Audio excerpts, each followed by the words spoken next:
अस्सलाम वालेकुम गाइस, कैसे हैं आप? सब ठीक ठाक हैं? Welcome to ICCA. आज की हमारी समरी है दी रेन और क्लास 10 से। बहुत प्यारी समरी, बहुत खूबसूरत समरी है और हाईली सिंबॉलिक है और इसमें मेटाफोर यूज़ किया गया हुआ है। मेटाफोर क्या है, सिंबलिज्म क्या है, ये लिटरेरी टर्म्स हैं। ये भी साथ साथ मैं आपको थोड़ा बहुत बताता जाऊंगा कि सिंबलिज्म क्या होता है और मेटाफोर क्या होता है। ये लिटरेरी टर्म्स हैं जो कि पोइट्स जो हैं ये अपनी शायरी के अंदर इस्तेमाल करते होते हैं। स्टार्ट करते हैं। The rain is a beautiful symbolic and lovable poem gleaned by the pen of a Welsh poet William Henry Davies. The rain is a beautiful symbolic and lovable poem. पहले मैं बता दूं सिंबॉलिक क्या होता है। जब किसी चीज़ को शायरी में किसी चीज़ से तशबीह दी जाती होती है, इसको सिंबलिज्म कहते होते हैं। तशबीह देना, किसी चीज़ को किसी चीज़ से मिलाया जाता है। The rain is a beautiful symbolic and lovable poem. The rain एक खूबसूरत तशबीह देने वाली, तशबीहाती एंड लवेबल, जिससे चीज़ से मोहब्बत की जाए, एडोरेबल चीज़ हो उसे लवेबल कहते हैं। आप एडोरेबल भी लिख सकते, लेकिन एडोरेबल ज़्यादा लिविंग थिंग्स के लिए होता है। पोइम नज़म है, ग्लीन्ड बाय द पेन, जो कि लिखी गई है कलम से, of a Welsh poet William Henry Davis. Welsh poet England का, एक साल इंग्लैंड की ही उसमें आते होते हैं, इस अंडर इंग्लैंड की हुकूमत के अंदर आते हैं। वेल्स एक स्टेट है जहाँ के रहने वाले को वेल्श कहा जाता होता है। तो विलियम हेनरी जो है ये एक वेल्श पोइट है, ये वेल्स का रहने वाला है। इन दिस पोएम, इस नज़म में, द पोएट डिस्क्राइब्स, शायद बयान करता है, the beauty and effects of two great phenomena. Phenomena कहते हैं कोई अमल को, बहुत बड़े अमल को कहते होते हैं। हैपनिंग को, बिग हैपनिंग को कहते होते हैं।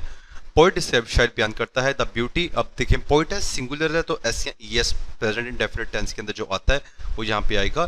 क्योंकि उर्दू करेंगे तो हम इसको प्रेजेंट इंडेफिनिट में एक्सप्लेन कर रहे हैं कि शायद कहता है कि, तो यहाँ पे फर्स्ट फॉर्म ऑफ के साथ एस या ई एस आएगा। इन दिस पोएम, इस नज़म में, द पोएट डिस्क्राइब, शायद बयान करता है, द ब्यूटी, खूबसूरती, एंड इफेक्ट्स और असरात of two great phenomena of nature, कुदरत के दो बड़े अवामिल के। रेन, बारिश, एंड सनशाइन, और सूरज का चमकना।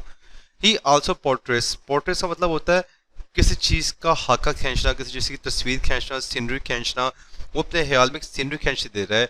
ही आल्सो पोर्ट्रेस, वो एक हाका खींच दे रहा है। The ugly aspect of nature with the image of a poor man suffering from the rain.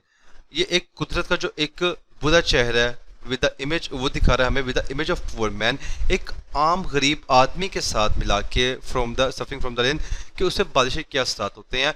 ये इन चीज़ों को आपस में मिला के, कुदरत में जब बारिश होती है, इसको तो खुशी का, जिंदगी का, प्रोस्पेरिटी का सिंबल समझा जाता है। लेकिन कैसे इसने इस गरीब आदमी के, एक गरीब आदमी को लेके उसकी ज़िंदगी से इसका मुकाबला किया, कैसे उसे सिंबलिज्म यूज़ किया, ये हम आगे भी पढ़ेंगे, आपको समझ आ जाएगी।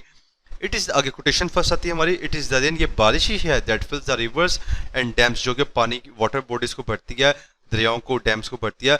नोट द ड्यू, ड्यू कहते हैं शबनम के कतरों को, शबनम के कतरों से भरी दी जाती है। ये यहाँ पे इसकी बारिश की थोड़ी सी तारीफ बयान की है। यहाँ से हम लोग आगे जाते हैं तो अगला पैराग्राफ हमारा आ जाता है यहाँ पे। इन दिस पोएम, इस नज़म में, द पोएट प्रेजेंट्स द, शायद बयान करता है, शायद पेश करता है, the natural scene of rain, कुदरत का एक कुदरती मंजर बारिश का। ही स्किलफुली, वो बहुत महारत से, creates a site of rain, बारिश का हाका खींचता है। The rain falls on the upper leaves, जो बारिश ऊपर वाले पत्तों पे पड़ रही है। दे ड्रिप द रेन, वो बारिश को, बारिश के कतरों को पहले उन पे आती है ऊपर वाले पत्तों पे। And they drip the rain, और वो बारिश के कतरों को नीचे ड्रिप करते हैं, टपकाते हैं। एंड पास ऑन, और उनको गुजारते हैं, रास्ता देते हैं, on the drops on the lower leaves, नीचे वाले जो आपके पत्ते होते हैं पौधे के, उसको। यानी कि जब बारिश पड़ती है तो पहले ऊपर वाले पत्तों में पड़ती है, वहां से बारिश टपक के, कतरा कतरा, बारिश की रफ्तार जितनी मर्जी तेज हो, जब ऊपर वाले पत्तों से बारिश नीचे वाले पत्तों में पहुंचे तो उसकी रफ्तार बहुत कम हो जाती है, डिक्रीज हो जाती है।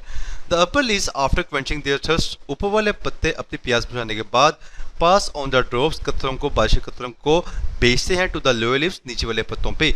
The falling of rain drops, बारिश के कतरों का गिरना, ऑन लीव्स, पत्तों पे, क्रिएट्स अ स्वीट नॉइस, एक बहुत खूबसूरत शोर पैदा करता है, खूबसूरत आवाज़ पैदा करता है। अब ये भी स्वीटनेस बड़ा प्यारा वर्ड है, नॉइस, उसका स्वीट भी लगाया हुआ है, हालांकि नॉइस स्वीट हो ही नहीं सकता, लेकिन यहाँ पे उसे एक स्वीट नॉइस लगाया हुआ है। ये पोएम के अंदर डायरेक्ट वर्ड यूज़ किया गया हुआ है, विच अपील्स टू द स्पीकर। ये सब इसलिए लफ्ज़ यूज़ किया ताकि वो स्पीकर की अटेंशन को अपील करे, उसको अपनी तरफ मदऊ करे, खींचे।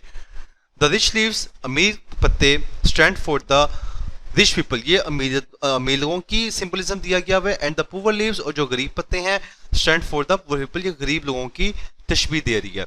अपर leaves, rich leaves, upper people, rich people, lower leaves, lower people, poor people, इस पे तशबीह दे रही है। द पोएट फील्स सैड, शायद को बुरा लगता है, उदास फील करता है।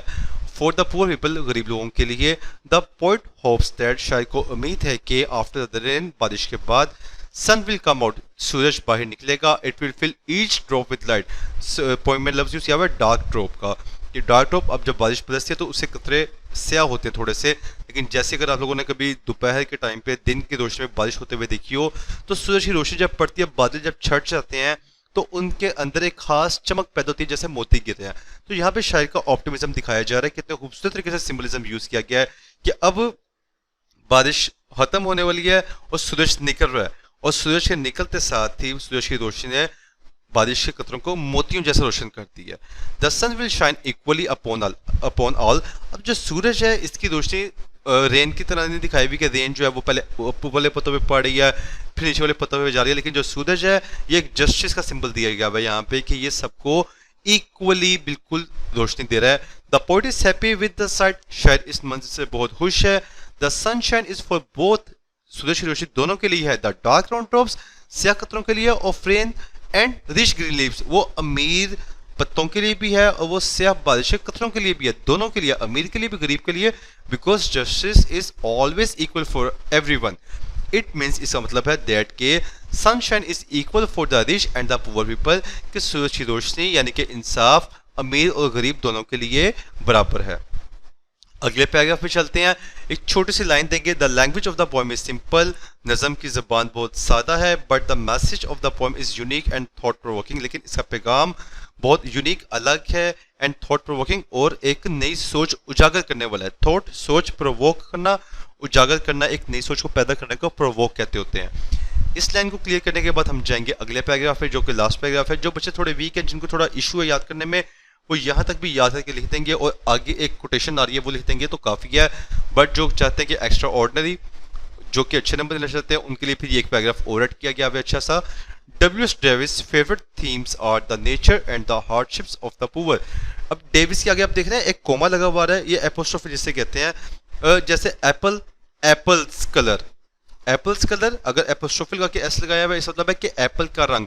लेकिन ऐसे वर्ड्स जिनका एंड ही एस पे होता है, उनके एंड पे एपोस्ट्रोफी कोमा के साथ एस नहीं लगाया जाता। W.S. डेविस एंड पे एस आ रहा है नाम के ऑलरेडी, तो कोमा के बाद एस नहीं लगाया जाएगा, हरी एपोस्ट्रोफी कोमा डाला जाएगा। W.S. डेविस की फेवरेट थीम, पसंदीदा थीम जो है, जो उसके मरकजी ख्याल जो बेसिकली जाता होता है, जो उसके बात करने का जो अनवान है, आर्ट द नेचर, वो कुदरत है, एंड द हार्डशिप्स और मुश्किलात ऑफ द पुअर, गरीब की। हार्डशिप्स कहते हैं मुश्किलात को। द मेटाफोर और अपर एंड लोअर लिप्स, मेटाफोर्स मतलब क्या होता है, ये भी मेटाफोर्स के होते हैं, ये भी पोइट्री के लिटरेरी वेपन्स है, लिटरेरी टर्म्स है, जो वो यूज़ करता है शायद अपनी पोइम को एक वेट देने के लिए, एक इम्प्रेशन देने के लिए, हमारी सोच को अपील करने के लिए। द मेटाफोर, मेटाफोर जब एक सिनोनिम और एंटोनिम एक दूसरे के सामने आ जाते होते हैं, ऊपर नीचे, गर्मी सर्दी, सख्त नरम, खजां बहार, जिंदगी मौत, these all are metaphors in the literature. The metaphor of upper and lower lives, अब ऊंचे या ऊपर वाले और नीचे वाले पत्ते, मीन्स का मतलब है दैट के the rich get a golden chance first and whatever remains passes down to the poor people. बारिश को यहाँ पे ये लाइन थोड़ी समझ लीजिएगा, आपको पूरी पोएम की थीम समझ आ जाएगी। शायर ने इसके अंदर दिखाया गया बारिश के कतरों को एज अ ब्लेसिंग्स, रहमतों के तौर पे, नेमतों के तौर पे। एक पौधे पे बारिश के कतरे पड़ रहे हैं, जो पौधे के ऊपर वाले पत्ते हैं उनको दिखाया गया है रिच पीपल, जो आपकी एलिट क्लास होती है, और जो पौधे के नीचे वाले पत्ते होते हैं उनको दिखाया गया है पुअर पीपल। तो जब बारिश पड़ती है, यानी कि जब नेमती आती हैं, जब अपॉर्चुनिटीज आती हैं, जब बाउंड्रीज आती होती हैं, तो सबसे पहले अमीर को मिलती हैं, उसके बाद अमीरों के पेट भरने के बाद, उनको सेटिस्फाई करने के बाद, जो बाकी बचा कुचा होता है वो जाके नीचे गरीब की गोद में गिरता है। तो यहाँ पे ऊपर वाले पत्तों को रिच क्लास और नीचे वाले पत्तों को पुअर क्लास दिखाया गया है। बट लेकिन अब इसके बाद फिर शायद ऑप्टिमिज्म दिखा रहा है अपना। बट द पोइट होप्स, लेकिन शायद को उम्मीद है दैट के there would be equality in the society, के माशरे में एक दिन इंसाफ कायम होगा, मसावत कायम होगी, बराबरी होगी, रेसिज्म खत्म हो जाएगा, ये जो डिस्टिंक्शन है ये खत्म हो जाएगी। डिस्टिंक्शन का मतलब फर्क जो बनाया हुआ है, तफरकाबाजी की हुई है। Just like the sunshine which spreads all over the world equally, जैसा कि सूरज की रोशनी पूरी दुनिया पे इक्वल चमकती है। So you can also add here that sun represents justice. In short मुख्तसर ये कि दिस पोएम शोज, ये नज़म जाहिर करती है the poet's love for nature, शायर का कुदरत के लिए प्यार, and his strike realistic understanding of society and laws of nature, और उसको कितना वो क्या कहते हैं गहरा अंडरस्टैंडिंग है माशरे से और कुदरत के कवानीन से। हमने शुरू में पढ़ा था कि उसकी फेवरेट थीम्स क्या हैं, society, suffering of poor and laws of nature, nature से। The emergence of bright sun, emergence का मतलब होता है ज़हूर पजीर होना, निकलना, सूरज की रोशनी जब सुबह फैलती है तो सूरज की रोशनी फैल रही होती है, इसको इमरजेंस ऑफ ब्राइट सन, सूरज की निकलती हुई रोशनी। आफ्टर हैवी रेन, एक साला बारी के बाद, शदीद बारिश के बाद, गिव्स अस, देती है, अ मैसेज, एक पैगाम, ऑफ होप, उम्मीद का, ऑप्टिमिज्म, खुश आइंदगी का, एंड हैप्पीनेस, और खुशी का। अब यहाँ पे होप और ऑप्टिमिज्म के बीच में कोमा ऐड कर लीजिएगा, मैं भूल गया हूँ। एंड पे इसकी एंडिंग कोटेशन आ रही है, it takes both rain and sunshine to make rainbow. Rainbow एक बहुत खुशी की इलामत है, एक जोकंड मूड की इलामत है, जोकंड मीन्स प्लेयर, एक जोकंड मूड की इलामत है। तो अगर खुशी चाहिए तो रेन और सनशाइन दोनों आपस में मिलते हैं तो जाके रेनबो बनती है। बहुत ही प्यारी कोटेशन है। तो यहाँ पे आपकी पोइम पूरी हो जाती है और एट दी एंड मैंने पोइम को कंपाइल करके आपको यहाँ पे एक दफ़ा रिप्रेजेंट कर दिया है। आप यहाँ से पूरी पोइम को कॉपी कर लेंगे। ठीक हो गया। जिन बच्चों को इशू है कि ये मुश्किल है, लंबी है, लेंथी है, उनको मैंने बता दिया पहले कि वो लास्ट पैराग्राफ मिस करते हैं, बट जो आखिर पे कोटेशन लिखी है उसको ऊपर कहीं पे एडजस्ट कर लें। इसके अलावा आपको कोई और कोटेशन समझ आती है बुक से, नोट से, दोस्त से, किसी से, अपने किसी टीचर से, तो आप उसको भी यहाँ पे बीच में कोट कर सकते हैं अकॉर्डिंगली लाइंस को थोड़ा सा एडजस्ट करके। और मैंने इससे पहले आपकी जो समरी ट्राई अगेन उसकी भी समरी अपलोड कर दी हुई है। और मैंने उसमें बताया था कि सर आमिर साहब हैं, आमिर इकबाल साहब हैं, अलाइड स्कूल अलमिराज कैंपस के जो इंग्लिश के टीचर हैं, बहुत ही काबिल टीचर हैं, मेरे कोलीग भी रह चुके हुए हैं, उनके साथ काम भी किया हुआ है, बहुत ही काबिल टीचर है जिनका रिजल्ट हमेशा बोर्ड में बहुत अच्छा रहा है।